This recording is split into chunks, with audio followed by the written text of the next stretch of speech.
Apa kabar pemirsa? Kita berjumpa dalam Warta Parlemen, informasi aktual seputar parlemen bersama saya Nadita Eriska.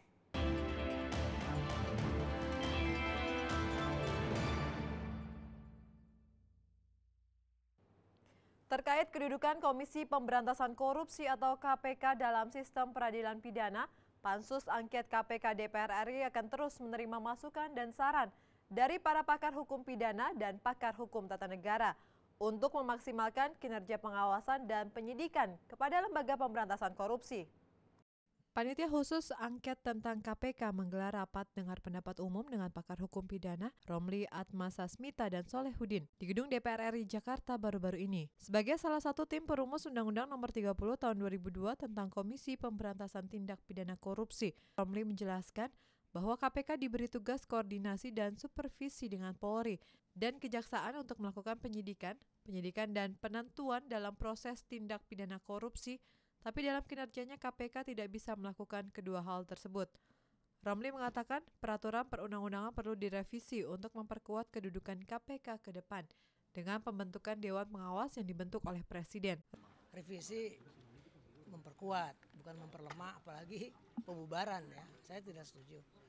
Dewan Pengawas perlu eksternal yang dibentuk oleh Presiden, tidak lagi harus melalui DPR.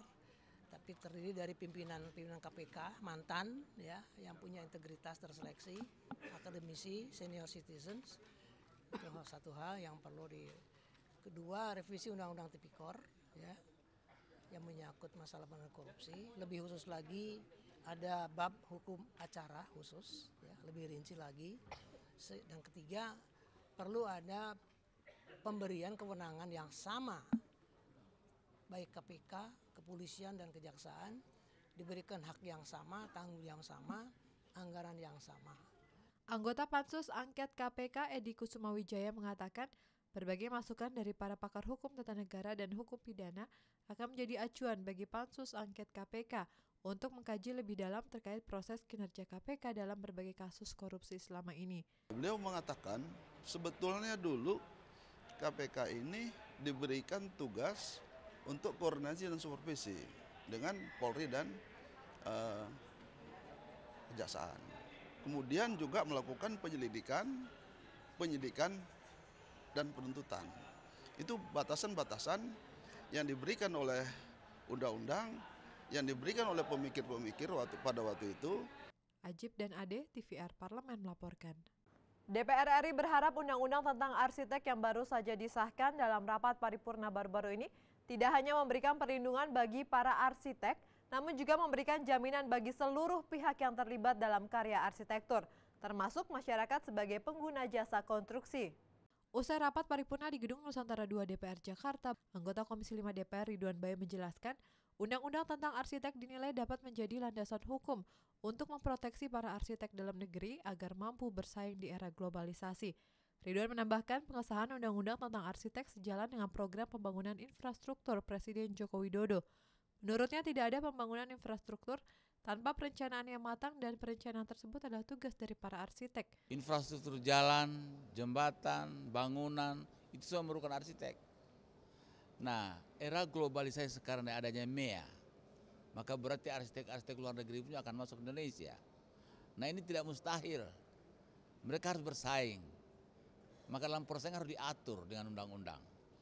Senada dengan Ridwan, anggota Komisi 5 DPR Nizar Zahro mengatakan, undang-undang tentang arsitek dapat menjadi pedoman dan landasan kode etik bagi para arsitek dalam menjalankan tugasnya, terutama ketika terjadi permasalahan dalam proses pembangunan. Nizar Zahro menambahkan undang-undang ini juga melindungi dan memperkuat arsitektur kearifan lokal dan melestarikan seni budaya bangunan daerah. Dan dia bisa memberikan karya yang terbaik seluruh karyanya, tidak malah karya-karya yang terbaik dijual ke negeri asing gitu. Sehingga harapan kita dengan adanya undang-undang arsitek ini nilai jualnya arsitek lebih tinggi, kemudian nilai yang dia hasilkan lebih bagus lagi.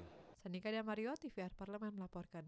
Dalam rangka meningkatkan mutu pendidikan di Indonesia, DPR RI mendorong pemerintah untuk mengembangkan kerjasama bidang pendidikan dengan pemerintah Australia, terutama program pemanfaatan fasilitas pendidikan.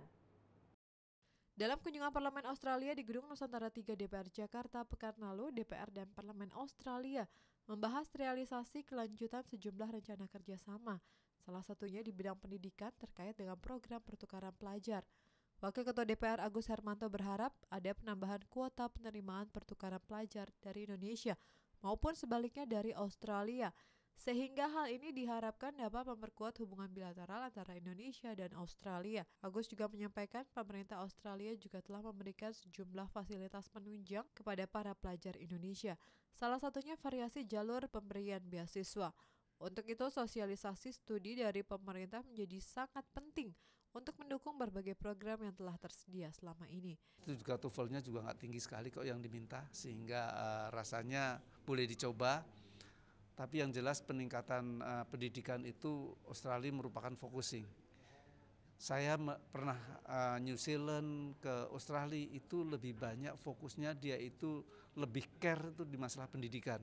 Ibaratnya ya kalau untuk transfer of knowledge itu dia nggak sayang-sayang, dia terbuka sama sekali.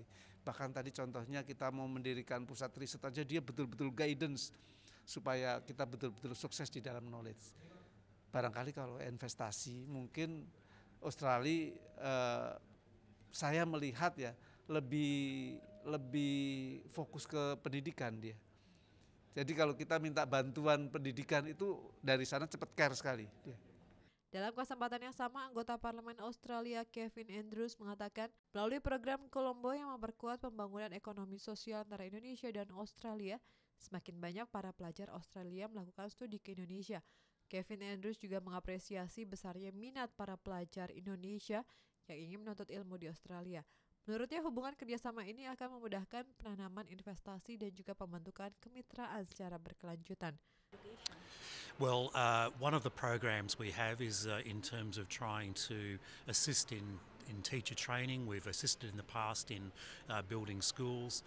As I said, many Indonesians who study overseas go to Australia to study, and increasingly under the new Colombo plan, Australian students, university students are coming to study for a period of time here in Indonesia. So that means that the relationship between both our countries is continuing to grow.